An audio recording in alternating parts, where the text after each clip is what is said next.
Hi, I'm Tim. I am the Tinkering Turtle. Today we're going to set up the Magicycle Ocelot to be one of my 2 daily riders. If you remember from the last video, I have a problem with the gear shifter. It was broken upon delivery, and when I worked on this last fall, I was going to call support and ask for a new gear shifter. They sent that out really quickly, but I never got a chance to go back on this bike and put the shifter on. So we will be doing that first today. After that, I'm going to set this bike up to ride. And what I'm going to do is, I don't tend to care for the twist that come on these bikes, and I don't like the ergonomic grips, because when you put your hand on it and your heel goes on this nice space and it'll tend to twist as you ride, then this drops down, and I don't care for that. What I'm going to do is I'm going to take the twist throttle off. I'm going to put on a thumb throttle. I'm going to put on new grips that actually bolt or screw down to the handlebar so that it literally can't move as you ride. And I'll be doing that on both sides. I've already put a mirror in, so I will just be taking that out to put the new grip on and putting that back on. And then I will be I think I'm decided I'm going to put a suspension seat post and a new seat on this. The seat's not too bad, but just for consistency's sake, over the bikes I ride, I tend to run with a Cloud 9, so I'm going to put a Cloud 9 along with the suspension seat post on this bike. Let's get into it.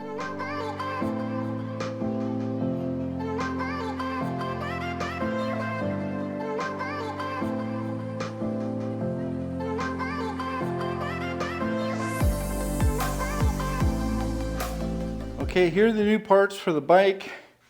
I've got my suspension seat post. I run a Suntour NCX. I've got a seat post shim. A lot of people ask me, well, why don't you just buy the seat post in the size that matches the bike? The reason is really simple. I always buy the seat post in 27.2 millimeter diameter. And the reason I do that is because when I get my next bike, I want to take this seat post out that costs a little bit of money and just simply buy a new $10 shim to use it in the new bike. So I always get the 27.2 and then get a shim to bring it up to size. I have a new adjustable stem and riser that's going to bring the handlebars up and back towards me as a rider, so I can sit more upright as I ride. This is something I also do because I'm a taller guy and I like riding in an upright position versus leaning over with my hands heavy on the grips and causing issues with my wrists. I tend to raise the handlebar up so I can sit more upright, and it's easier, more comfortable for me to ride. This is the thumb throttle I use. Always, before you order these, pull the twist throttle off and make sure that the throttle itself has the male end. That's usually a yellow or an orangish color. It'll be a 3-pin attachment. These are all pretty standard if you get the right connector. If you pull it off and the throttle part of it is the other way, then you need to make sure you get the appropriate thumb throttle. Here's the Cloud 9 I'm going to put on. It's a nice cushy seat. I put these on all my bikes. I like them. At some point I will test out new bike seats, but for now this is the one I'm using. This is the new gear shift that Magicycle sent out. Again, they sent it out really quickly. I just didn't get a chance last fall to put it in. You will also need some cable ends, because when you put this through and trim it to the right length, you're going to want to put the cable end on and crimp it onto the cable so it doesn't fray over time. Here's some tools I pulled out just to begin with. I got a Phillips, I got a wire cutter, and a needle nose. I also brought out my wire clippers, because one of the things about cutting cables with a straight cutter like this is it crushes the cable, and that's really not the best way to do it. You really should go online and Amazon or something and order an actual cable cutter, because what it does is it comes down on the cable like that and it crimps it off a little cleaner. So I want to try maybe looking at this, because a lot of times if you stick these through, you can clip them off, and I think it'll give you the same effect. I just haven't ever tried it before, so we might try that, or I might just clip it with that. I don't know. At some point I need to go online and order the appropriate cutter so I don't have to use these. And I also have a set of metric Allen wrenches. Okay, the first thing I'm going to do is take the mirror out and remove the grips. The mirror does not come on the bike. This is something I add to every one of my bikes as a safety feature. And I get these, again, all the parts that I recommend for these bikes, I will put the links to these parts in the description of the video. So if you're interested in purchasing any of these actual parts or just want to support my channel, these are going to be Amazon affiliate links. So I do get a 3% commission, and it does not affect how much you pay for the parts themselves. So first thing we do is remove the mirror. Now typically the way to remove the grips is you hold on to one side of the mirror and then you twist these back and forth as you pull, and they will eventually come off. They're tight. It takes a lot of work to do. I'm not going to reuse these grips or anything. I'm going to throw them away, so I'm just going to cut them with a utility knife. Be careful if you use a utility knife not to put your hand down here and cut yourself, obviously. But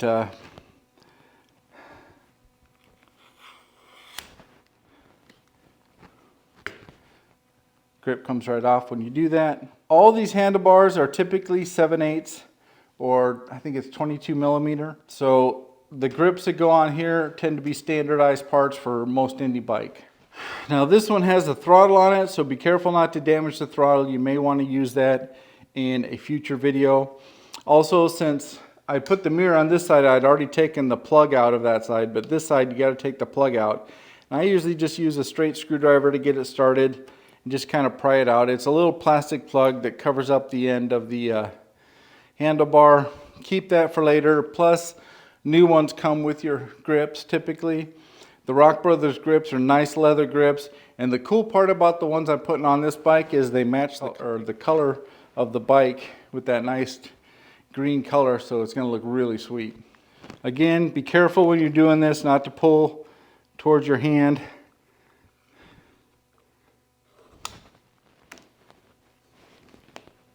And they come right off. Now the next thing I want to do is remove the throttle. And what you do is use a 2.5 millimeter Allen screw, and right under here there's the set screw. You just loosen that up so it's loose on the handlebars. And then you trace the wire down to the connector. Now these connectors, if you haven't worked with these, they come straight apart and push straight together. They are water resistant connections, so they are going to take a little bit to pull apart. If you struggle to trace the wire through, you can remove these wraps and put it back on. Just pull it straight apart. You can see that this connector matches the one on the thumb throttle. Gonna have to probably take this wrap off. Now the throttle just slides right off the bike.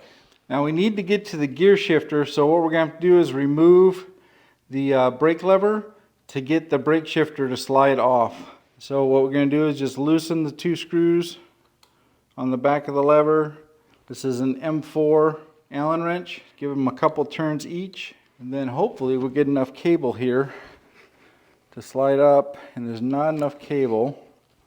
So I'm going to have to take this back bracket off to get these loose. Take the bolt out. Now the brake handle comes off, and I've got the two bolts in the bracket for the back. I'll set these aside for now so I don't lose them. Now the gear shifter just has a single Phillips head screwdriver that you loosen right underneath it. Now one thing I'll mention before you take this off, make sure that the derailleur is all the way over to the highest gear, the 7th gear, and just click your gear shift and then lean it over on the kickstand and rotate the back tire until it's all the way out. That'll be helpful as you go forward doing this. Now this gear shifter is broken, so it's going to get thrown away. So I'm going to take the bolt out, and then I have to loosen the cable at the back to get the housing free. Okay, once you make sure you're on the highest gear, the 7th gear, you're going to loosen this bolt here with a 5 millimeter hex wrench, which I've already done, and then pull the cable out. You don't need to take this bolt all the way out, just loosen it enough where the cable pops out. And then you got your adjuster here, your barrel adjuster, that adjusts how the chain sits on each sprocket in the cassette. And then you'll just simply slide the cable out If there's an end cap on it, just take a needle nose pliers and pull that down. We're going to use the housing for the replacement gear shift, but we won't use the cable. That'll be pulled out up above. Once you come back up here, you'll simply pull the shifter and the cable will come out of the housing because we've removed everything from the other hand, and what you're going to end up with is the broken shifter and cable. Unfortunately, I forgot to turn the camera on before I did that, so sorry about that. But now I've got the housing that I'll run the new cable back through to get it down below, and we'll just throw this one away. Now the cool part about this new cable is the end is kind of welded, so it's not fraying. That's pretty nice. And you just unwrap it. Ooh, careful. Try not to make a big mess. And don't pull it tight where you're going to crimp the cable at all. That's never a great idea.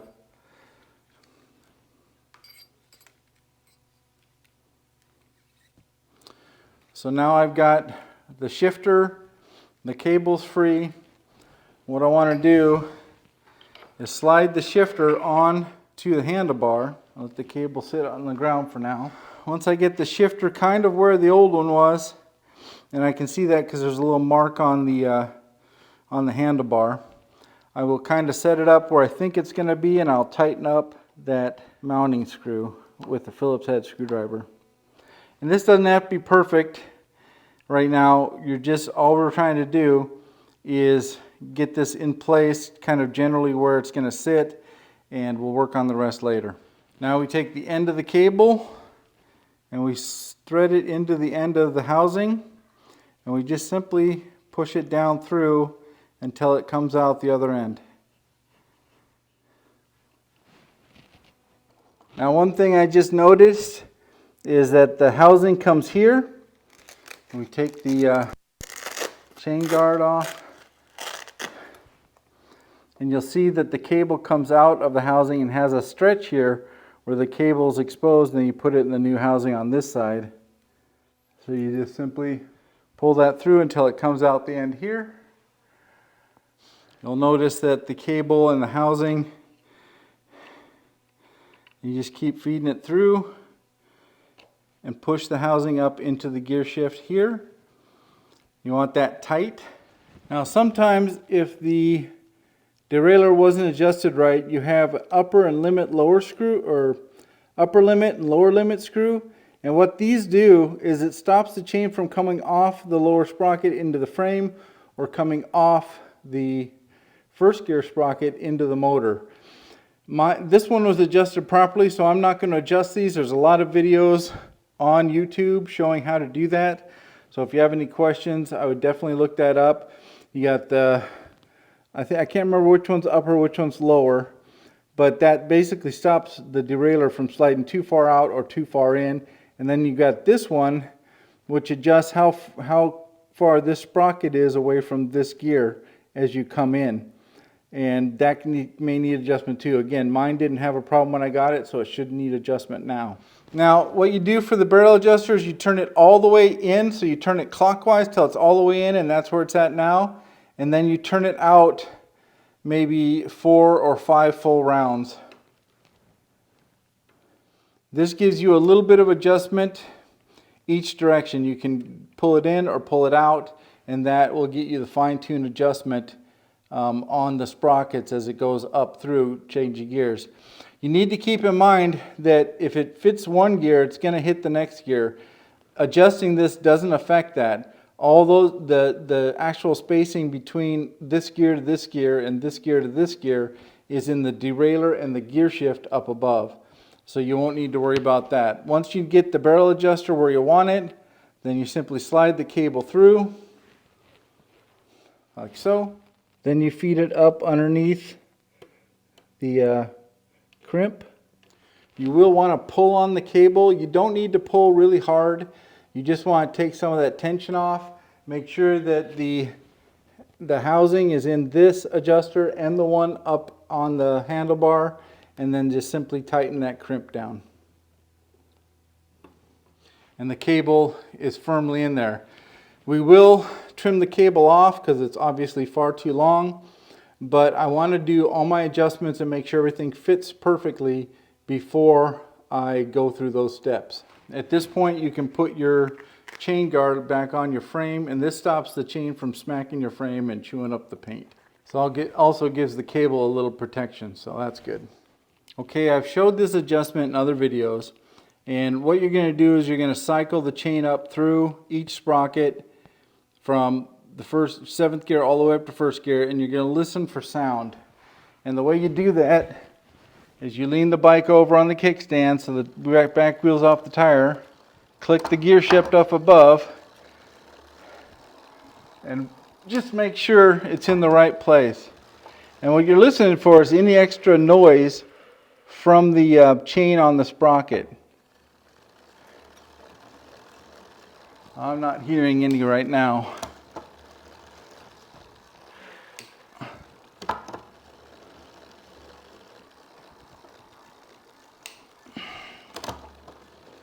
Second gear, 1st gear. So right now everything sounds good. I've got clearance to everything. There's a clearance. Everything's set up pretty nicely. Now I'm going to check it going back down the other way. All right, it needs a little adjustment there. I'll go back up.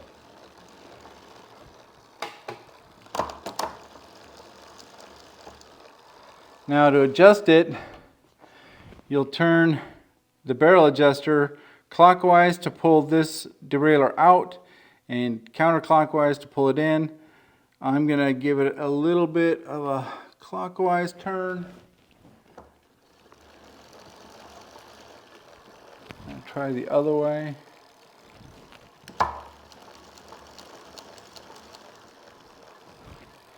So what I think I need to do is go this direction.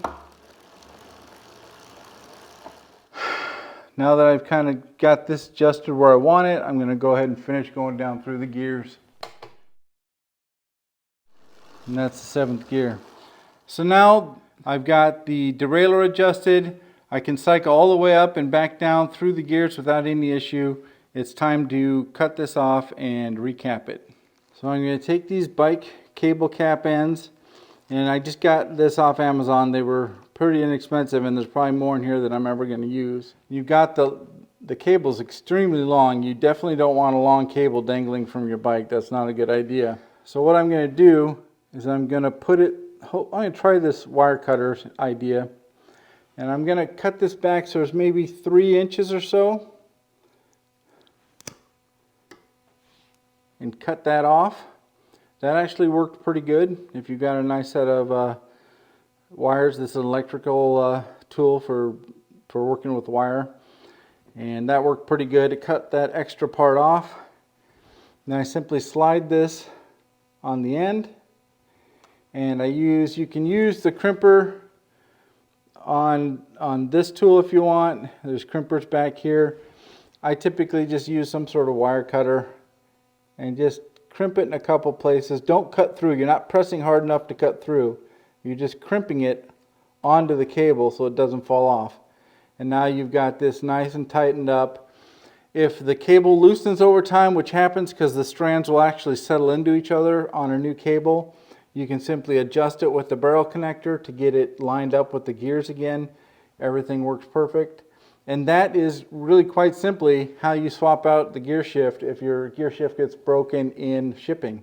And it's just that easy. This bike is now ready to ride, and I just need to put the brake handle and stuff up and the new grips back on the handlebar up top, and we're good to go. So it's very simple. Let's move on to the next thing. Okay, the first thing I want to do is put the brake handle back on the handlebar next to the gear shift. So I'm going to take the bracket that I took off before, and I'm going to loose fit the bolts into the handle.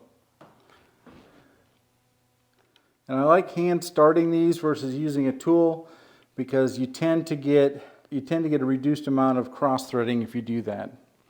So I always try to start with my finger tight. Gives you just a better feel. Now once you get them started, it's an M4 again. The trick about this And I don't know if you can see this, but there's a gap above and there's a gap below down here. And you want these, when you tighten this down, to be even at the top and the bottom. It gives you the best clamping pressure around the handlebar. So as I go through and do this, tighten these up, I want to kind of keep that in the back of my head. I don't want to tighten the top one all the way up. I want to tighten them down so they're even. Now I want to get this tied up against the gear shift, and I want to make sure that when I'm holding the bike that both brake levers are about the same angle to the handlebar, and I like those at a downward angle. So I sit the bike up square and I feel for adjustment, kind of get them both in the same spot, and then I'll finish tightening up the handle, holding that in place. And I just go about a half a turn on each until I get a nice positive locked on feel. Now at this point, if you feel like you need to adjust the gear shift, now's the time to loosen it back up and rotate it around the handlebar to get it to where you want it.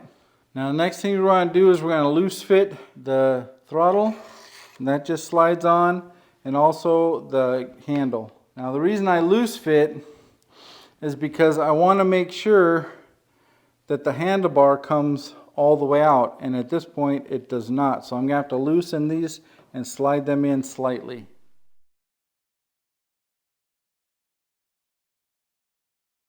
The brake handle, now everything's sliding, and I want to push the grip on. You may have to loosen up the bolts on the grip. And the idea is to get the bar just inside this top surface. So when you put the end cap on, then it'll cover that up. And once you get the grip in place, again, you want to kind of sit it up and feel where that palm rest is. Get that kind of where you think it's going to need to be. And this will be something you adjust later, because remember, we're going to lift the handlebars up, and that may need to be readjusted. So don't get crazy about it at this point. Then tighten up the bolts that clamp the handle down to the handlebar, or the grip down to the handlebar. Now that grip doesn't move at all, and when you're riding it won't turn around the handlebar. Now what I like to do with once you get this grip adjusted, then what I like to do with the thumb throttle is pull it up against the grip, and then I'll put this so it's down at about a 45-degree angle. Once I get it there, I'll tighten up the set screw that holds it in place. And again, this stuff will be adjusted once you lift the handlebars up and get that all set. Now at this point, you'll go through and pull the brake handle back in place, get the angle lined up with the other side, and tighten that back up. Again, half turn so it clamps down evenly. And then I'll tighten up the gear shift once I kind of get that in position. And at this point you can probably peel the plastic off the new. Now one thing you're going to want to notice is there's a key in the connector that lines up with the slot. And there's also arrows on both the connectors that you'll line up. Make sure they're lined up correctly, because these pins are small and they can get bent over, and if they get bent over, they're almost impossible to fix. So I'll line up the key and the slot, I'll rotate it up, and then I will push it straight together without twisting, and that's all it takes. We'll test it by turning the bike on. Once the bike is booted up, I'm going to lean the bike up on the kickstand, and I'm going to hit the throttle to make sure that the throttle is working. And once I get that done, I can rewrap the cables. Now that I've got the new grip, the new throttle, I've replaced the gear shift, I'm going to put the new grip and the mirror back on this side. Now I repeat the process for the grip on this side. I slide it on. I note that the handlebar is right out to the edge of the handlebar. I line up the handlebars and I make sure that the pads on both sides feel the same.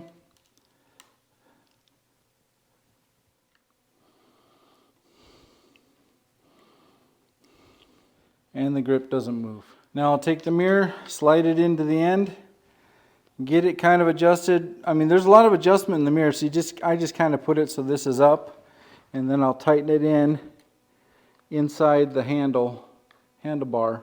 It expands as you tighten the bolt here. It expands inside the handlebar and holds it in place. That's firm. You can adjust the mirror all over, as you can see. So that completes that part of the work. Now at this point, I'm gonna remove the stem off the bike, lift the handlebars up and pull them back so it's a little bit more comfortable riding position. This is a process that I've showed in a number of other videos. I'm gonna go through the process here because a lot of people tighten the top bolt down way too much, and that can damage the system, and I want to talk about that as I go through the process. So let's get to that next. Now the final thing I need to do is take this plastic end cap that came with the grips, push them into the end, and that cleans up this end. The mirror covers the other end, so it looks really nice. Okay, to replace the fixed stem with a riser and an adjustable stem, and when you're putting a riser and an adjustable stem on, you want to make sure that you have a lot of cable availability. This one seems to have a ton, so I don't think I'm going to have an issue. If you do have an issue, you can add or remove washers around the stem to adjust the height down a little bit to give yourself a little slack, but always be aware of that. Test it once you get it installed to make sure that it turns fully both directions, and that way you won't ever run into issues down the road. First step is taking off the front bracket off the stem, and that uses a 4mm hex wrench to loosen those up. Once you get them loosened up, they should just come right out. Be sure to hold on to the handlebar when you take these out so the handlebars don't fall off. You don't want to damage any of the equipment that's on it. Once you get the front bracket off, you set that down, the handlebars simply come off and will hang down, and that'll give you access to your stem. Now the first part in removing the stem, well, let's talk about this. If you remove the stem and you're up on a bike stand, this fork will literally fall out because the stem holds the forks up into the head tube. So what you want to do is, I like setting this on the ground when I do this. You'll take your 5mm hex and you'll loosen the top one just a little bit, and then you'll loosen the side ones a couple turns, or a turn. And there's one on each side on this fixed stem. That allows the stem to turn freely, and then you'll remove the top bolt completely. And the top bolt has this interesting washer on it. You'll also note that the top of the threadless stem is below the top surface of the stem here. It's down inside. You're going to want to do that when you put the new one on, because when you tighten the top bolt up, it pulls this system up into the head tube and gets the tension right, so when you turn left to right, it's nice and smooth and doesn't bind. Then you'll simply pick the old threadless off. Okay, I've chosen to put a riser on. This lifts the handlebars up, and because the head tube is angled back towards the rider, it will actually bring the handles back some. Not as much as the adjustable stem, but I like the extra height. And the way this works is, in here is a compressed nut. You don't want to put too much pressure pulling that up. It'll tension the forks, but if you over tighten it, you can pull this compressed nut out and damage the threadless system. So it comes with a new bolt. You'll simply slide that on. Now I like to check how deep that is to the lip in there, and check that I've got some room to compress, which this one does. And then at this point, I will take my 4mm hex and I'll basically line the front wheel up with the front of the bike, and I won't tighten it down, I'm just getting it snug, and just a light snugness.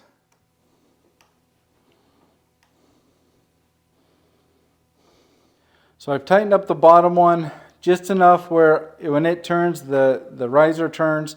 I'm going to end up loosening that when I put the top bolt in, but I like to do that just so I have everything the way I want it. And then I'll take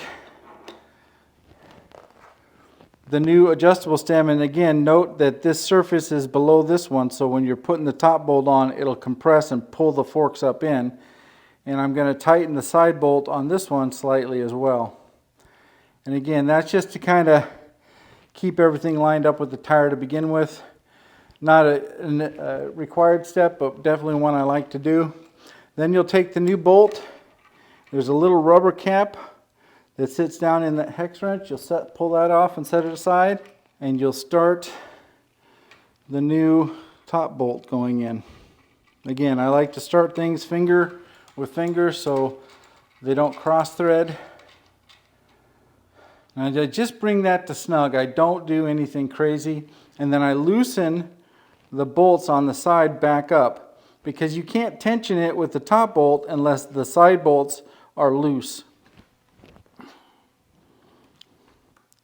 Now you can see that the system turns side to side and the wheel's not. That tells you that there's no tension on the side bolts, and you don't want any tension on the side bolts when you're adjusting the top bolt. So now I line up the adjustable stem and the riser with the front tire, and I will tighten up the top bolt, and I'm just going to bring this to snug, and then I'm going to lift up the bike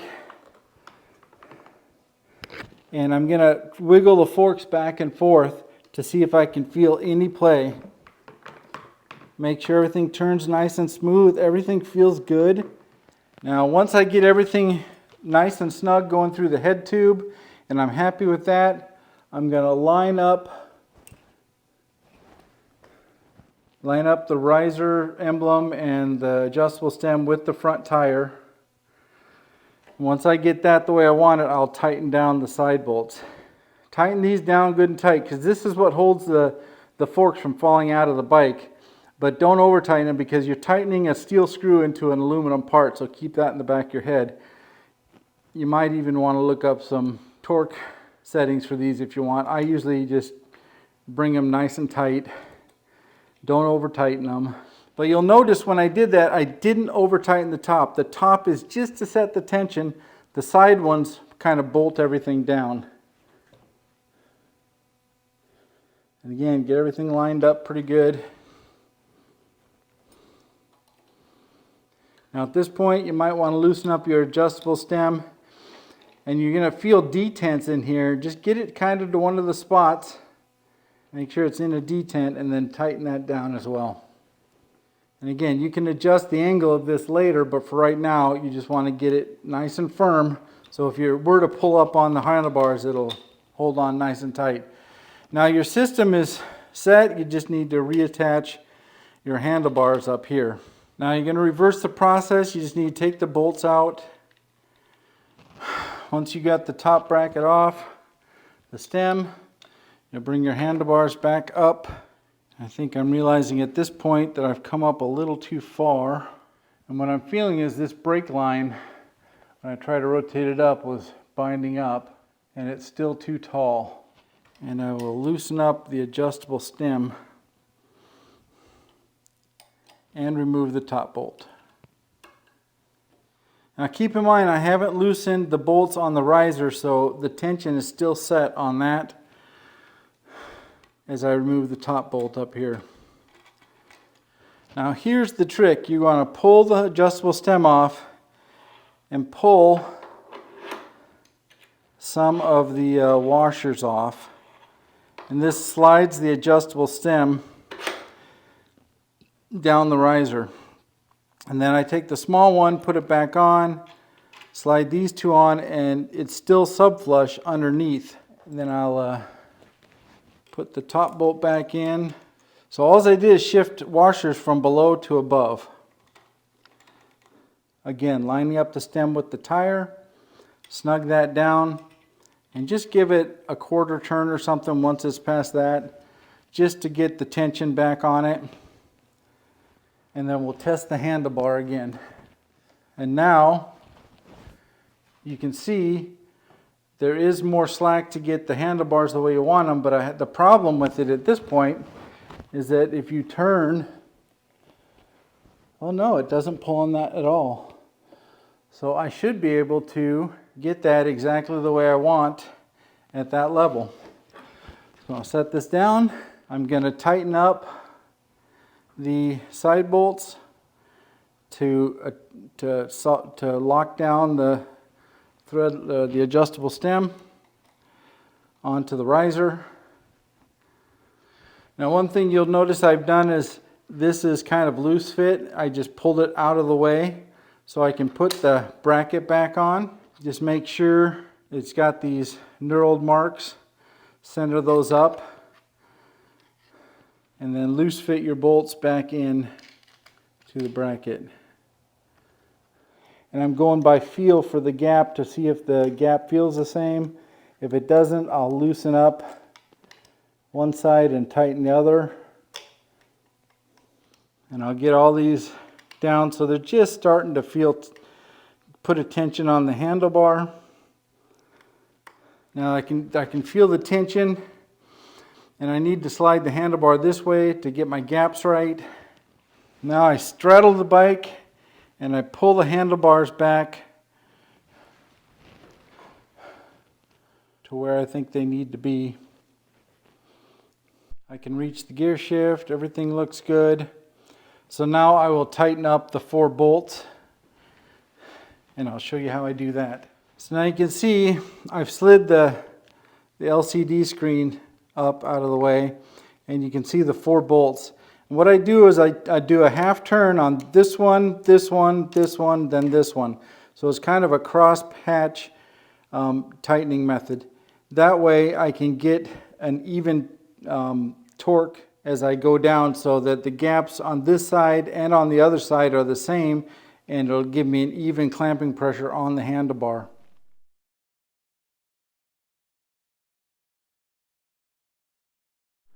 Now continue that process until it's fully tightened. Now check that there's still a gap on both sides, which there is. That's looking good, and I'll do my final tighten. Once I get those tightened up, slide the screen back up, double check that everything's lined up with the front wheel, and that you can see I'm sitting up really straight, and I can reach out. This is going to be a very comfortable ride. It's going to let me ride down the road without having to put a lot of pressure, forward pressure. I just need to adjust the alignment a little bit with the stem here, and I'm all set. Okay, that feels really good. Now I'm just gonna put the little rubber cap in the top. Makes that nice and clean. Double check that everything still turns on, which it does. And I double check the rotation to make sure none of the wires are binding, especially the brake tubes, because these have hydraulic fluid in them, and I don't want to pull those out when I'm riding. And then I will rewrap the wires the way I think they should be wrapped. That's good. I wrapped all of them, and then just these 2 so I don't put any extra tension on the brakes. Then I will wrap the rest of the cables here. Nothing is binding. We're all set. Now I've taken the old seat off the bike, but I got to put the Cloud9 on the post.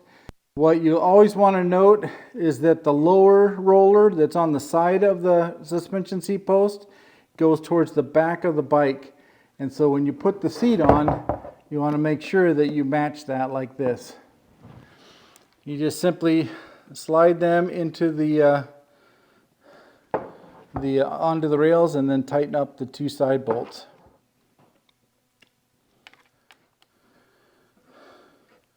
And I'll grab the spacer, and we'll put that in the bike and slide this in, then we'll adjust the seat. Okay, to set the seat in, you put the spacer down in there.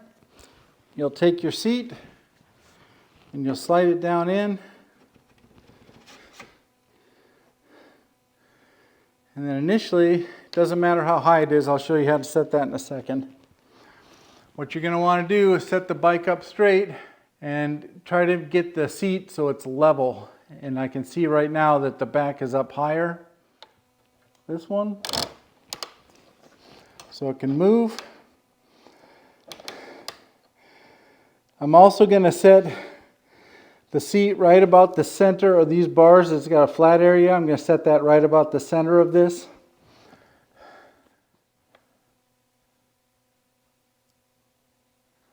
So you get that about level. And it doesn't have to be perfect, but from everything I've read, that's kind of your starting point.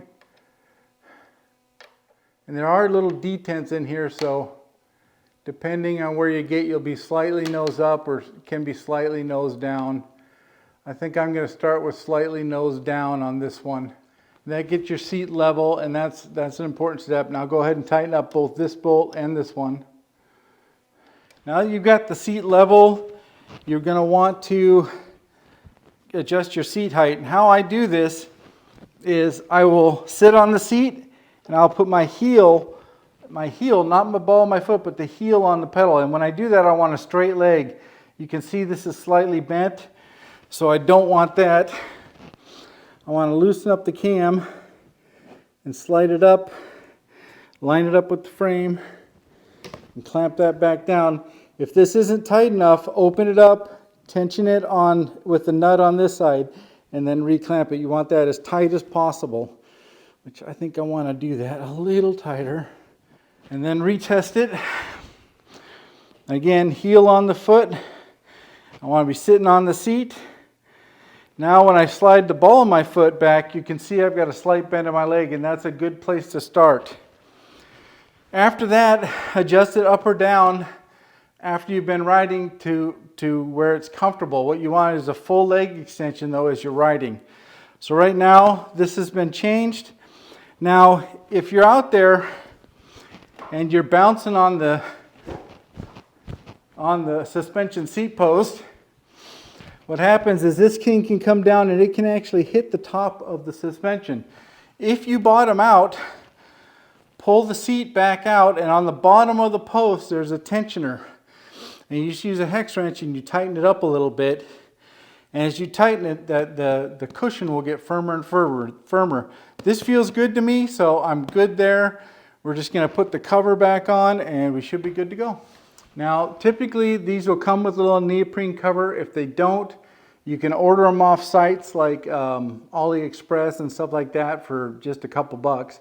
They're a really good idea to use these. And the reason is if you get dust in this system, you can start getting squeaks and stuff. And then it's really easy if these start to squeak, you pull them out, you reduce the tension and pull the spring out. You squirt a little lubrication in here and then just work it up and down until the squeak goes away, and then you retension it and you're all set. So the way these go on is they just simply wrap around and attach with a little Velcro, and that keeps the dust out of the system. It's nice and neat. You've got the nice comfortable Cloud9 seat adjusted for my height, and you've got the new handlebar extension and riser on there, new grips, new throttle, replace the gear shift. Everything's good to go. The only thing I really need to do now to get this thing out on the road is I'm going to want to lubricate the chain, because I haven't done that this spring, and check the tire pressure, and we should be good to go. And then I can go out and start riding this on a daily ride.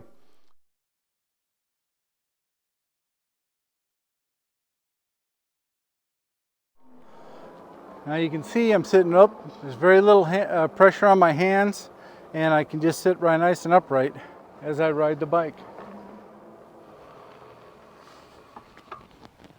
Well, as you can see, everything's adjusted. It rides nice. I'm pretty happy with it. So this bike is ready for me to use on a daily basis. If you have any questions or comments, leave them down below. All the parts that I used today for the grips, the throttle, the seat, the post, all that stuff will be linked in the description below. Thanks for watching, and I will catch you next time.